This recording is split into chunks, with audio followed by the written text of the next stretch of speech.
What's up, my 3D printing family? It's Mark with Upgrades Complete, and yes, I've gotten your messages all day. I am a bit under the weather today, so I am taking things a little slow, but the Mark 39 Star Boost helmet has done printing.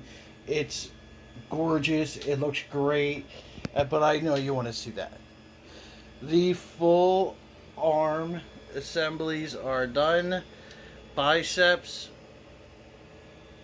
arm joints, elbows, forearms, and hands. Also started running chest pieces, back of the helmet and neck you've seen before, and I'm doing the full arc reactor for it. It is a little quiet in here because I'm doing some roll swaps, and honestly, I am only about 3 rolls of filament into this right now.